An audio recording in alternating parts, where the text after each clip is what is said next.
Hola a todos, mi nombre es Valeria Sago y la charla que les voy a dar hoy es de insulinoresistencia e hígado graso no alcohólico.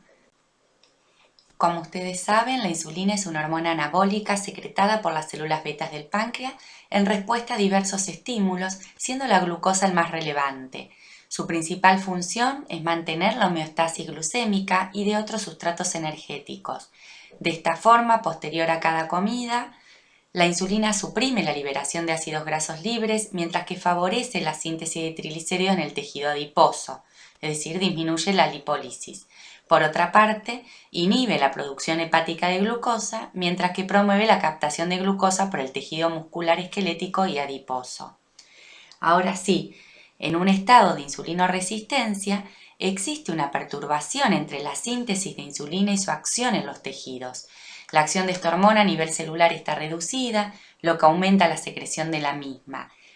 Esto permite compensar el defecto en la acción tisular y así mantener la homeostasis glucémica. Este fenómeno da cuenta del estado hiperinsulinémico, el cual es característico en sujetos con insulinoresistencia, particularmente después de una comida alta en carbohidratos.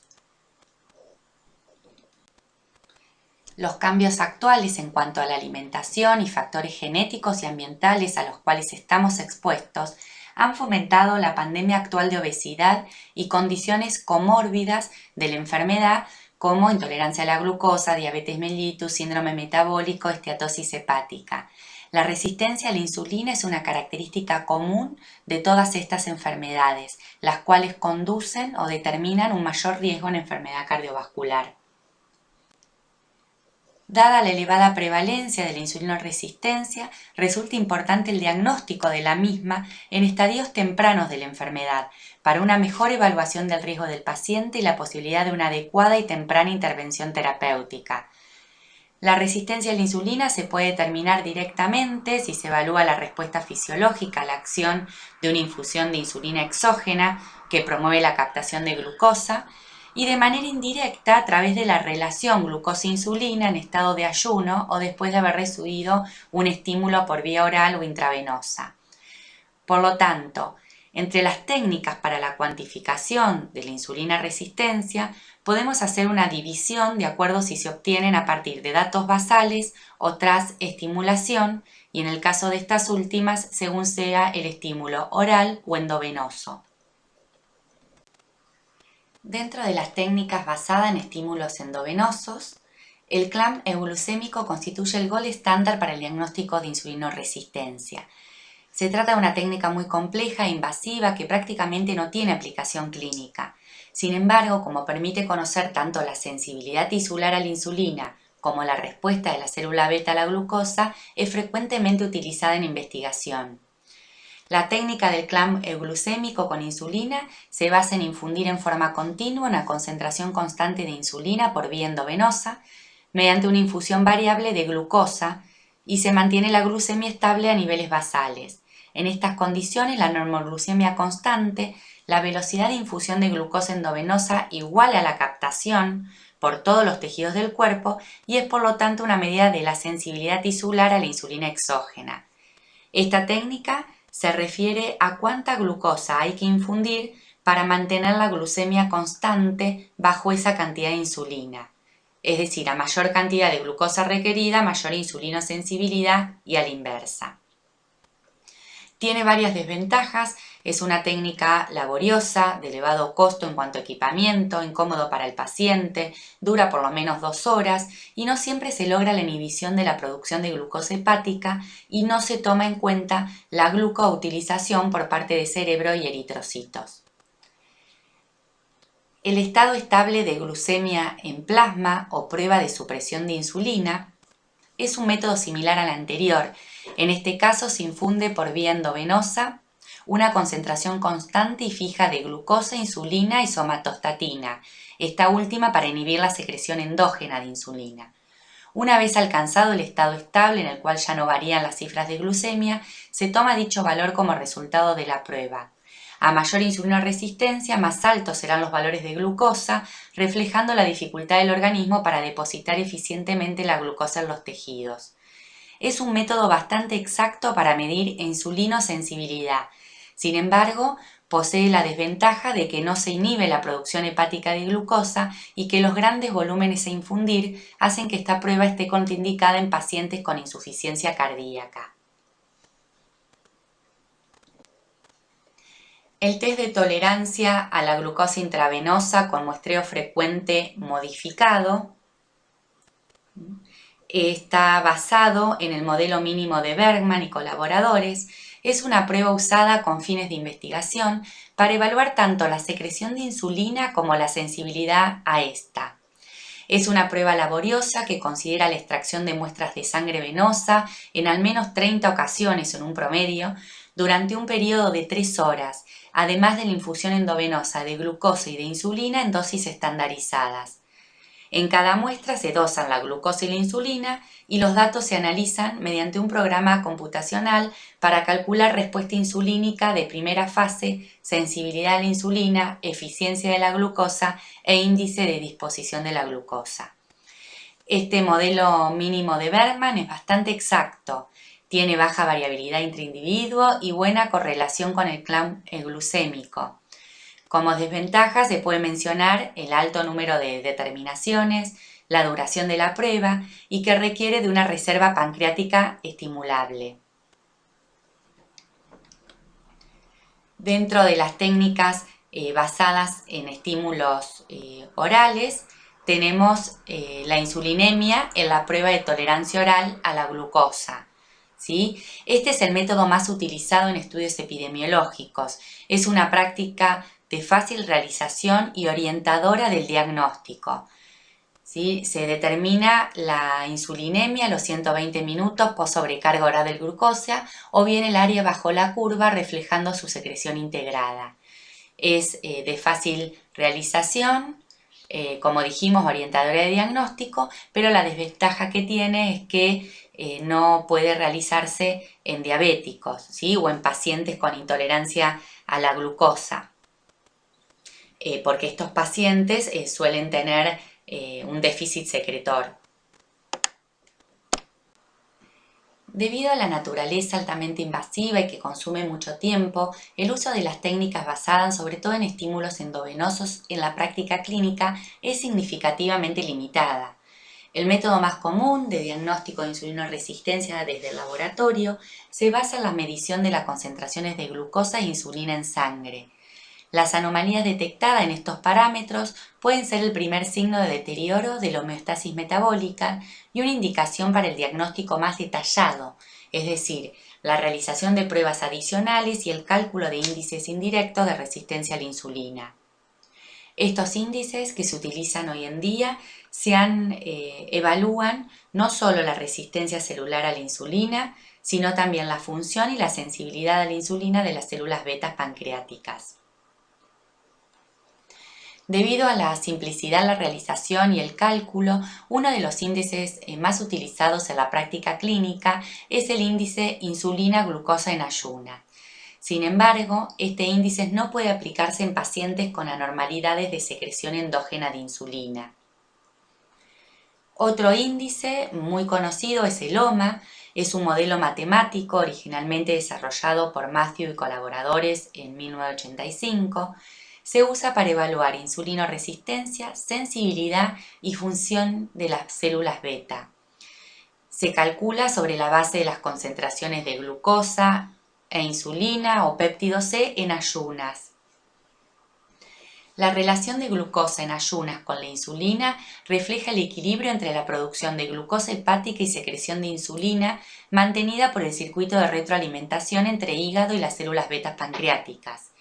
Este modelo primario de OMA expresa el equilibrio glucosa-insulina en una ecuación matemática simple que no tiene en cuenta la resistencia a la insulina periférico-hepática y se correlaciona bien con el clamp euglucémico. Se calcula sobre la base de las siguientes fórmulas. Cuando se usa el OMA para estimar la sensibilidad de los tejidos, se calcula como la inversa del OMA insulinoresistencia, y para la estimación de las células, de la funcionalidad de las células beta pancreáticas se utiliza el índice OMA-B calculado a partir de la siguiente ecuación.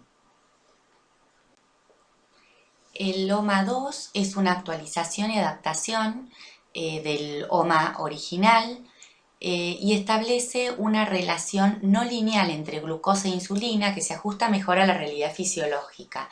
Toma en cuenta las variaciones en la resistencia hepática y la tisular periférica. Considera aumentos en la curva de insulinosecreción cuando las glucemias superan los 180 miligramos decilitro y también el pequeño aporte de la proinsulina. Además, esta modificación de la ecuación OMA original incluye pérdidas de glucosa renal, permitiendo un uso más preciso en pacientes hiperglucémicos. Esta versión también incorpora secreción de proinsulina en el modelo, por lo tanto, permite el uso de insulina total determinada por el método de radioinmunoensayo e insulina, excluida la proinsulina, medida por ELISA. Este índice OMA adaptado, se puede utilizar también para determinar sensibilidad a la insulina y función de las células beta, ¿sí? Así como las concentraciones de péptido C. El uso de concentraciones de insulina para los cálculos del índice OMA pueden estar sesgados debido al parcial metabolismo de la insulina hepática, por lo que los niveles de péptido C reflejan mejor el valor del índice de una manera más real, ya que su estabilidad en sangre es más larga. Otro de los índices o indicadores indirectos utilizados en los últimos tiempos es el QICI. El QICI es un índice de sensibilidad a la insulina que se calcula matemáticamente sumando los logaritmos de la glucemia e insulinemia basales. El resultado es el denominador de una fracción que tiene como numerador al 1, por lo tanto, si aumentan la glucemia e insulinemia como reflejo de la resistencia a la insulina, el cociente, que sería el índice de sensibilidad, desciende. Este índice, con su transformación logarítmica, hace que los resultados correlacionen muy bien con los resultados obtenidos con el gol estándar. Este índice puede aplicarse en pacientes obesos y diabéticos, aunque algunos trabajos han publicado una fiabilidad limitada en sujetos con diabetes mellitus de tipo 1.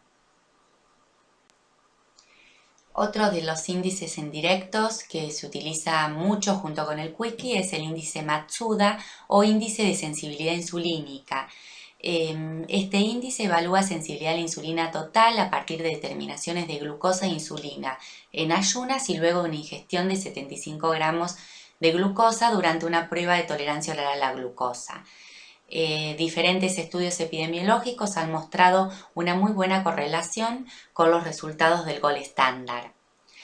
Y por último tenemos el índice de sensibilidad insulínica modificado o adaptado, que es el ISI-2, que cuantifica el área bajo la curva de insulina y el área bajo la curva de glucosa durante la prueba de tolerancia oral a la glucosa. La relación de ambas áreas bajo la curva obtenidas luego se multiplican por el índice de Matsuda mencionado anteriormente. Hay que tener en cuenta que se pueden utilizar diferentes métodos para el cálculo del área bajo la curva, por los cuales los valores de ISI obtenidos de los mismos resultados pueden diferir. Bueno, ¿qué podemos decir entonces de la evaluación diagnóstica de insulinoresistencia desde el laboratorio con todo lo que vimos?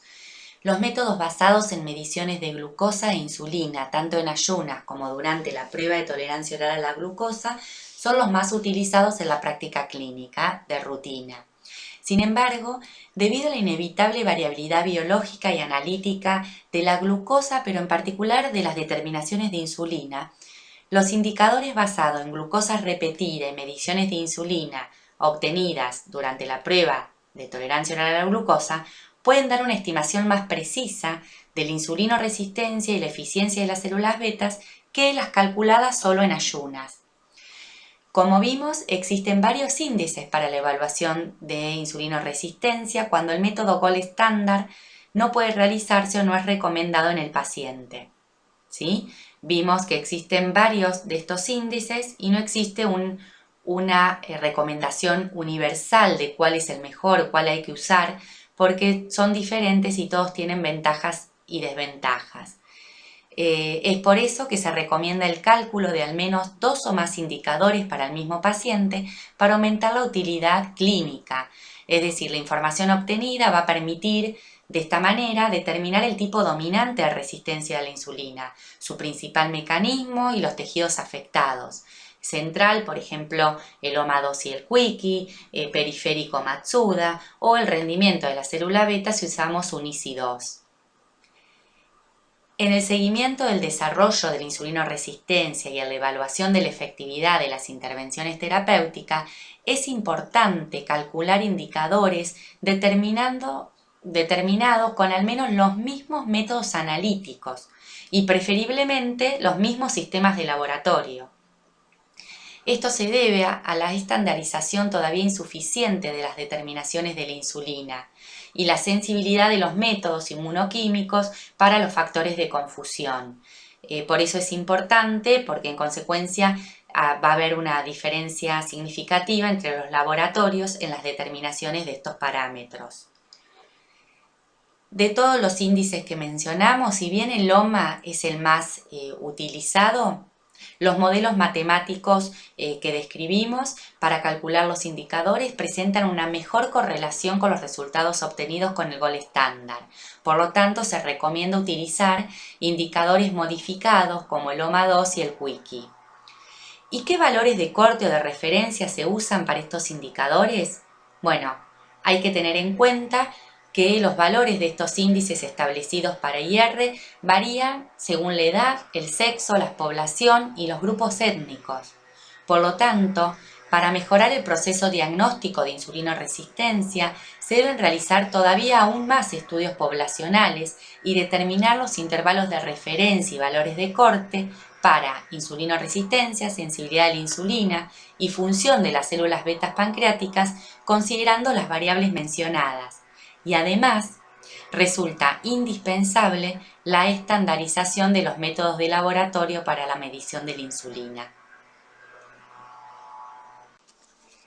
La insulina también regula el metabolismo de los lípidos hepáticos directamente a través de la señalización de la insulina hepática e indirectamente a través de la acción de la insulina en tejido adiposo y muscular. En el gráfico superior, como ya mencionamos anteriormente, se observa la acción de la insulina a nivel muscular que promueve la absorción de glucosa postprandial y la acción de la insulina en tejido adiposo que disminuye la administración de ácidos grasos hepáticos y resterificación de los mismos en triglicéridos, con lo cual se activará la lipogénesis de novo y conversión del exceso de sustrato de carbohidratos en triglicéridos, promoviéndose la exportación de este sustrato hepático con la formación de VLDL, que es la lipoproteína de muy baja densidad. En la insulinoresistencia los cambios se producen en forma gradual.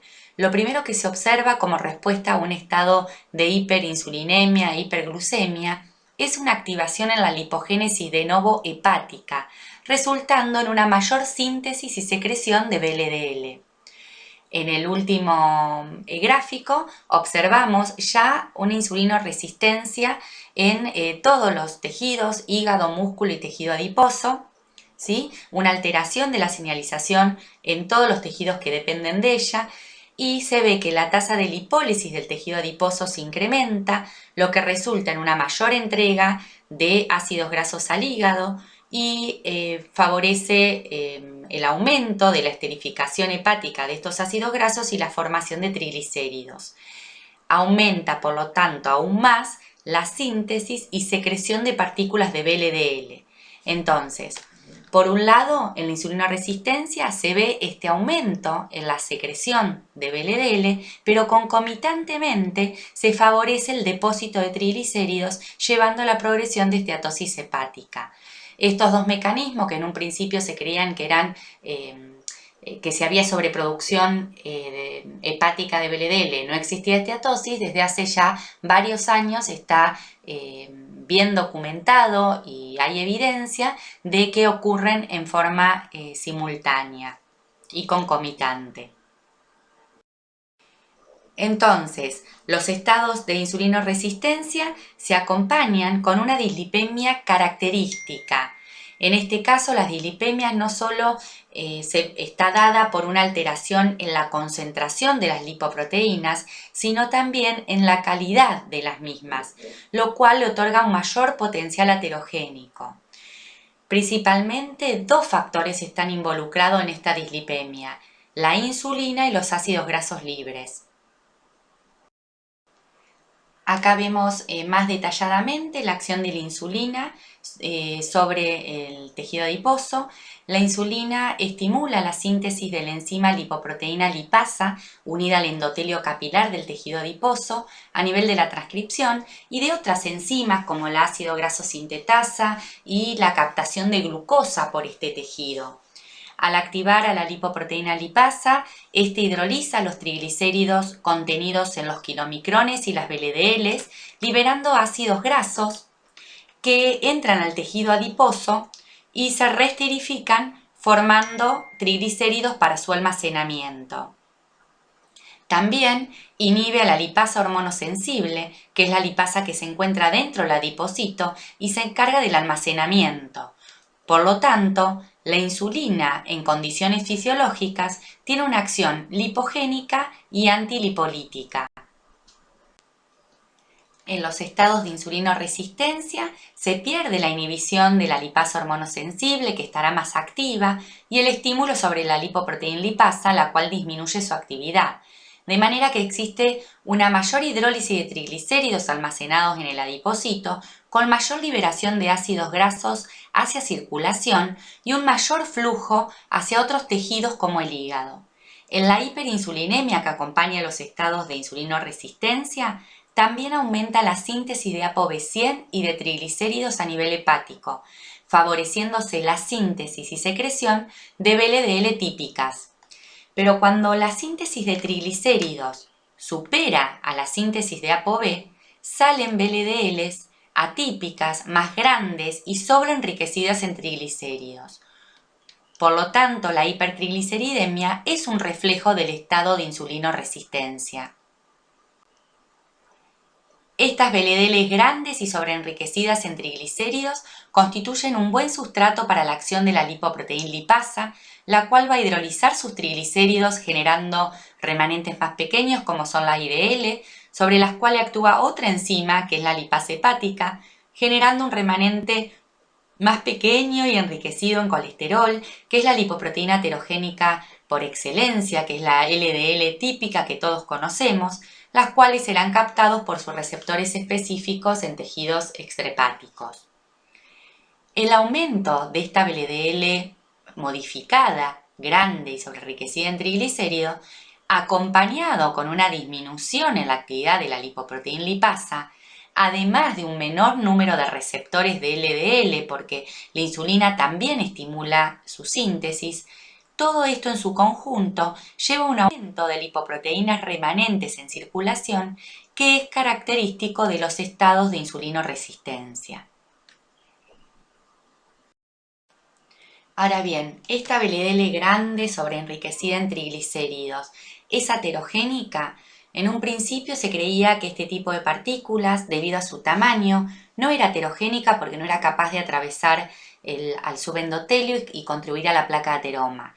Desde hace varios años ya se sabe que esta lipoproteína se une a los proteoglicanos del endotelio y allí constituye un muy buen sustrato de la lipoproteína lipasa, la cual puede hidrolizar rápidamente parte de sus triglicéridos, generando ácidos grasos libres que resultan injuriantes sobre el endotelio y permiten el pasaje de otras lipoproteínas también aterogénicas como la LDL, que es de menor tamaño, y producto de esta hidrólisis y de acción de la lipoproteína lipasa, además de los ácidos grasos, se genera un remanente de VLDL más pequeños que ahora sí es capaz de atravesar al subendotelio y contribuir, ser captada por los macrófagos y contribuir a la placa de ateroma. Desde el laboratorio podemos estimar el tipo de VLDL, si es enriquecida en colesterol o triglicéridos, ¿sí?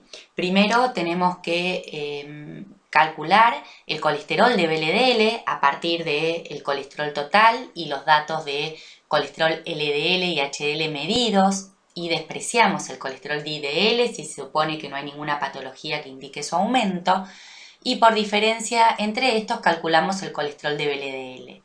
Luego se realiza el cociente colesterol VLDL sobre triglicéridos plasmáticos y esto me da una relación de 0.2 si la VLDL es típica, es decir, que hay una relación entre el colesterol y triglicéridos en esa partícula de 5 veces más triglicérido que colesterol. Ahora, cuando la partícula va modificándose, esa proporción también se modifica y se puede hacer más chico o más grande dependiendo si se enriquece en colesterol o triglicéridos.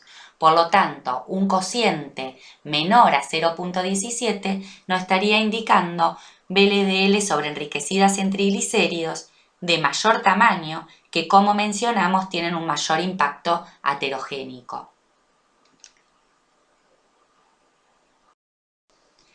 Pero esta no es la única modificación en las lipoproteínas que se observa en la insulinoresistencia. Las lipoproteínas en circulación están expuestas a intercambios, de manera que las VLDL van a ceder triglicéridos, que es lo que más tienen, y van a recibir colesterol. Estos intercambios se realizan a través de la proteína de transferencia de colesterol esterificado o CTP.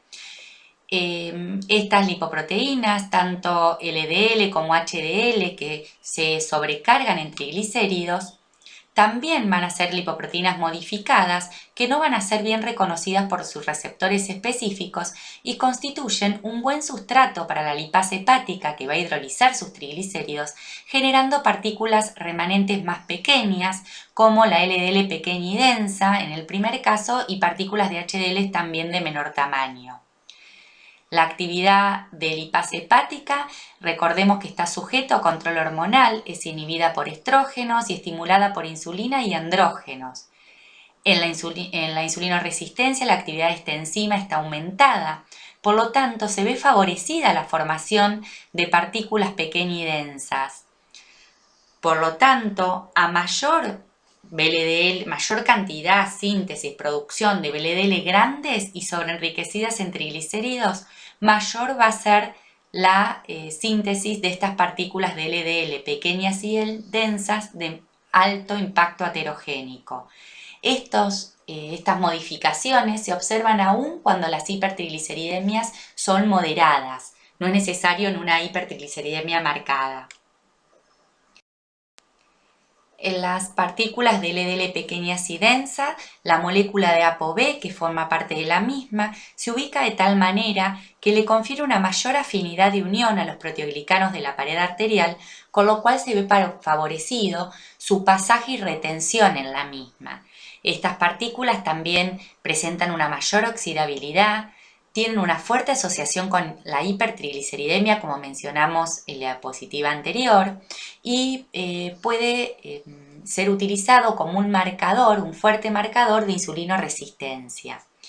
Es por eso que su determinación resulta de utilidad en el laboratorio para poder evaluar el riesgo del paciente. Sin embargo, su determinación se lleva a cabo por métodos no disponibles en el laboratorio para la práctica clínica. Entonces, ¿cómo podemos evaluarla? Supongamos que en el laboratorio tenemos dos pacientes, uno con colesterol LDL de 150 miligramos decilitro y el paciente 2 con el mismo colesterol de LDL. Sin embargo, si observamos el tipo de LDL de cada uno es diferente. En el paciente 2, el número de partículas es mayor y está dado por partículas más pequeñas y por lo tanto más densas. Como existe una única molécula de ApoB por molécula de lipoproteína, la determinación de ApoB100 refleja el número de partículas de LDL. Este parámetro incluso resulta de un mejor estimador de riesgo cardiovascular que la medida del colesterol de LDL. Fíjense que en los dos pacientes para un mismo colesterol de LDL, en uno tengo más partículas y sobre todo del tipo pequeñas y densa, lo cual sobre el impacto de estas partículas sobre la pared arterial es altamente aterogénico. Otra forma de evaluar estas partículas de LDL pequeñas y densas es a través del índice triglicéridos sobre colesterol de HDL. En este gráfico podemos ver dos situaciones donde se analizó el uso del índice triglicéridos sobre colesterol HDL como marcador de insulinoresistencia, que es el gráfico de la izquierda, y de LDL pequeña y densa a través de las curvas ROC. Vemos cómo al comparar distintos marcadores versus el CLAM, por ejemplo, en el método patrón para insulinoresistencia, el área bajo la curva resulta mayor para el índice TG-HDL, incluso mayor que el OMA. Y en el gráfico de la derecha, comparando con distintos marcadores en función del método patrón para LDL pequeña y densa, el área bajo la curva resulta también mayor para este índice. Por lo tanto, este índice ha sido propuesto como marcador de insulinoresistencia y de presencia de partículas pequeñas y densas. Los valores de corte propuestos en ambas situaciones son de 3 y 3,5 respectivamente. Entonces, la dislipemia heterogénica de los estados de insulinoresistencia se caracteriza por aumento de triglicéridos, disminución del colesterol de HDL. El colesterol de LDL puede estar en los niveles deseables o normales. Lo que sí va a haber es un aumento de partículas de LDL pequeñas y densas, esto es característico. Aumento de ácidos grasos libres, tanto basal como postprandial. Y es característica la hiperlipemia postprandial con la permanencia de lipoproteínas remanentes. ¿Cómo podemos evaluar esta dislipemia desde el laboratorio? Bueno, lo primero que se hace es un perfil básico de lípidos y lipoproteínas con colesterol total, triglicéridos, colesterol HDL y colesterol LDL. A partir de este perfil, ahí podemos determinar el aumento de triglicéridos y la disminución del colesterol HDL. También a partir del perfil se puede calcular el colesterol no HDL, que refleja el colesterol aportado por todas las lipoproteínas aterogénicas. También se puede calcular el colesterol de remanentes, que me estaría indicando el colesterol aportado por todas las lipoproteínas remanentes, que dijimos que en la insulinoresistencia están aumentadas. Este colesterol de remanentes me está indicando el colesterol aportado por VLDL, kilomicrón remanentes e IDLs. La medida de ApoB100, que como ya mencionamos, indica el número de partículas y sería un buen marcador de la presencia de LDL pequeñas y densas. El índice triglicéridos sobre colesterol HDL también puede calcularse a partir de los datos del perfil básico y me estaría estimando insulinoresistencia y marcador también secundario de partículas LDL pequeñas y densas. Se pueden medir los ácidos grasos libres por kit comercial y las lipoproteínas remanentes, que dijimos que están aumentadas. Actualmente existe un equipo comercial para la cuantificación directa de remanentes por inmunoseparación con anticuerpos monoclonales, anti-ApoA y anti-ApoB100. Sin embargo, es un método confiable y útil para monitorear el riesgo, pero tiene poco acceso al laboratorio clínico, ya que el equipo no se vende en la Argentina, ¿sí? Por eso sería de utilidad y ayuda todas las demás determinaciones y en ese aspecto calcular el colesterol de remanentes. Como dijimos en la insulinoresistencia, las lipoproteínas están modificadas. A partir de algunos de estos índices también podemos evaluar LDL pequeña y densa, como dijimos, y el tipo de VLDL con el índice colesterol de VLDL sobre triglicéridos plasmáticos. Además, dado que la insulinoresistencia y la dislipemia tienen una base inflamatoria común, puede resultar de utilidad la determinación de marcadores de inflamación como la PCR de alta sensibilidad.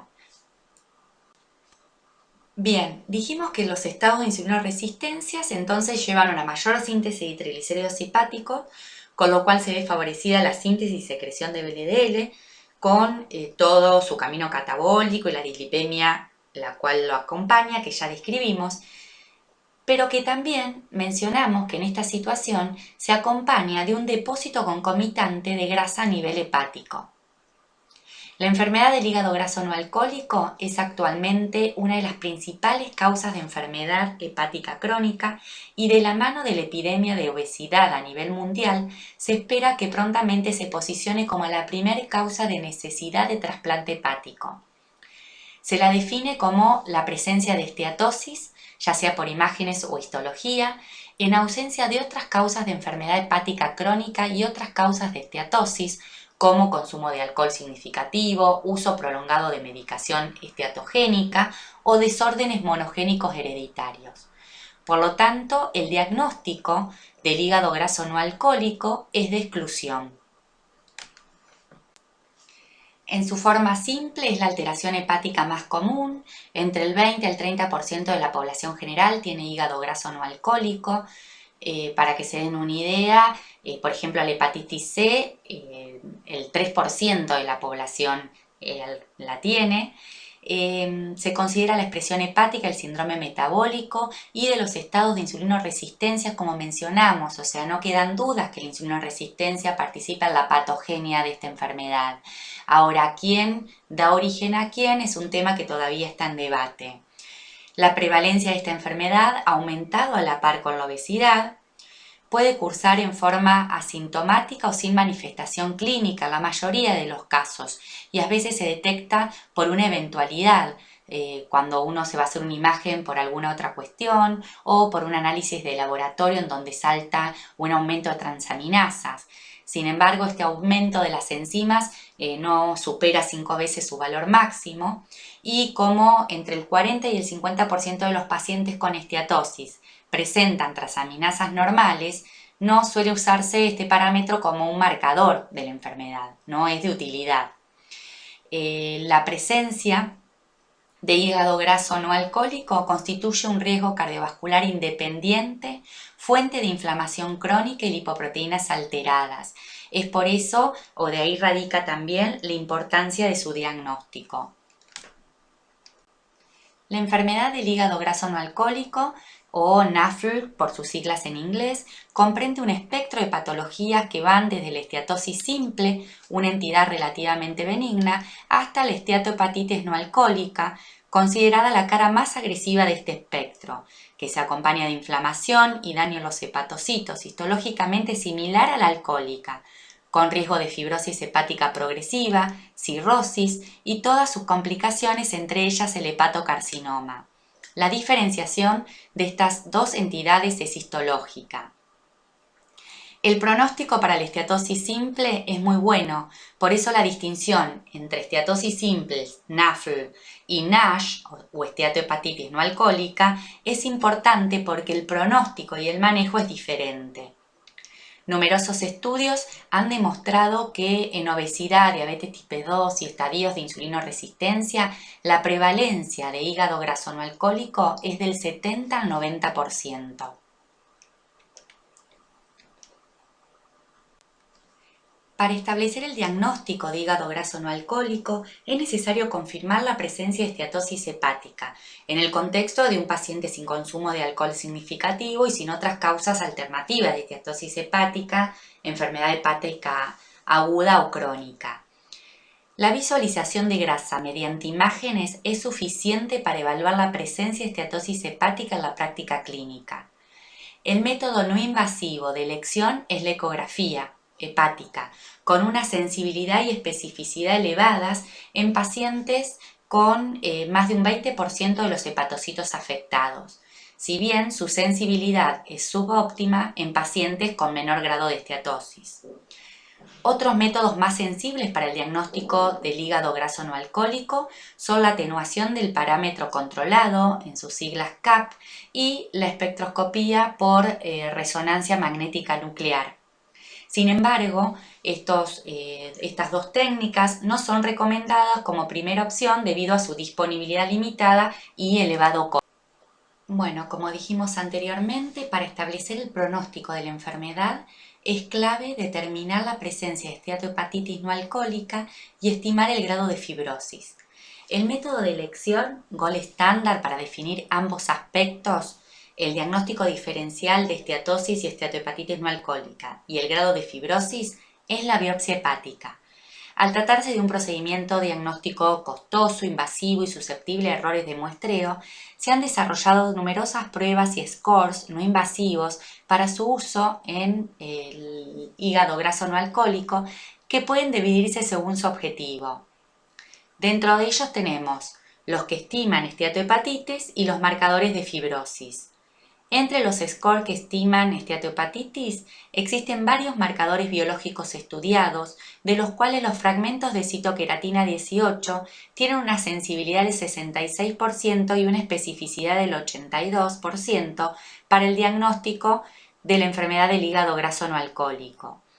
Hasta la fecha, las pruebas no invasivas no han sido validadas para el diagnóstico de esta enfermedad y no se encuentran disponibles en nuestro medio como estudio de rutina. La estimación de fibrosis puede llevarse a cabo mediante scores clínicos bioquímicos o estudios por imágenes. La fibrosis es el factor pronóstico más importante en el hígado graso no alcohólico, ya que se correlaciona directamente con el riesgo de mortalidad. Por lo tanto, la estimación por medio de los métodos no invasivos de fibrosis avanzada identifica a los pacientes que se beneficiarán más de la realización de una biopsia hepática y de los tratamientos. Entre estos scores tenemos el score de fibrosis y el FIB4, que han sido validados con biopsia hepática y presentan una muy buena correlación con fibrosis. El score de fibrosis considera 6 variables, que son la edad, el índice de masa corporal, la glucemia, el recuento de plaquetas, albúmina y la relación de las enzimas ASAT-ALAT, y se calcula usando una fórmula publicada. Mientras que el FIB4 utiliza como variables la edad, ASAT, ALAT y recuento de plaquetas. Entre las técnicas de imagen, la más estudiada y utilizada es la elastografía de transición. Es un método de diagnóstico no invasivo de fibrosis. Establece severidad de la enfermedad y brinda pronóstico. Presenta criterios bien definidos, buena reproducibilidad y es útil para determinar estadios de fibrosis y excluir cirrosis. Con respecto a la indicación de biopsia hepática, no existe un consenso definido con respecto a qué estrategia utilizar en la práctica clínica para decidir en qué paciente indicarla. En las recomendaciones de la Asociación Argentina para el Estudio de las Enfermedades del Hígado, se resalta que los pacientes que tienen mayor probabilidad de presentar esteatohepatitis no alcohólica y fibrosis severa son aquellas que presentan síndrome metabólico, dislipemia heterogénica, insulinoresistencia y diabetes tipo 2. En estos grupos considerados de alto riesgo, se sugiere la estimación de algunos de los sistemas de scoring, como el score de fibrosis, el FIB4, además de analizar también sus componentes individuales, como el recuento de plaquetas y el cociente de las enzimas. En una segunda instancia, hay que intentar la realización de técnicas de elastografía y la consideración de variables clínicas más los marcadores no invasivos con o sin elastografía va a permitir identificar un grupo de pacientes con un riesgo más bajo de fibrosis avanzada y cirrosis, en quienes se podrá diferir la biopsia hepática y poner el énfasis en la corrección de las alteraciones metabólicas y la prevención de las complicaciones cardiovasculares. En cambio, en el grupo de riesgo intermedio es aquel que va a requerir de la biopsia hepática como único medio de confirmar la presencia de esteatohepatitis no alcohólica o de fibrosis avanzada y cirrosis, ya que va a ser uno de los principales determinantes de su pronóstico. Bueno, finalmente, considerando todo lo dicho y teniendo en cuenta las recomendaciones de la Asociación Argentina para el Estudio de las Enfermedades del Hígado, que fueron publicadas en 2019, podemos decir que es necesario realizar el screening de hígado graso no alcohólico, dada su elevada prevalencia en pacientes con síndrome metabólico, obesidad y o diabetes tipo 2, por considerarlos de alto riesgo para la progresión a fibrosis hepática, la cual está asociada a una mayor morbimortalidad cardiovascular y neoplásica. No se recomienda el tamizaje de hígado graso no alcohólico en la población general. La ecografía es el método de elección en la práctica clínica para el diagnóstico presuntivo de esteatosis hepática. Para establecer el pronóstico del hígado graso no alcohólico, es necesario el diagnóstico de esteatohepatitis no alcohólica y la estimación del grado de fibrosis, siendo la biopsia hepática el método gold estándar.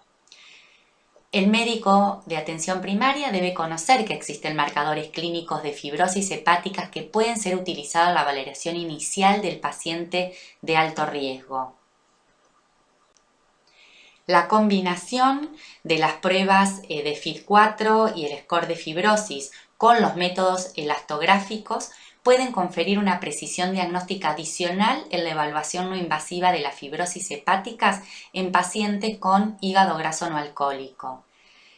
La biopsia hepática, de esta manera, solo puede reservarse para aquellos pacientes en quienes no puede excluirse fibrosis avanzada tras la realización de al menos 2 métodos no invasivos, dentro de los scores clínicos bioquímicos y elastografía, o en quienes se plantee un diagnóstico diferencial de enfermedad hepática.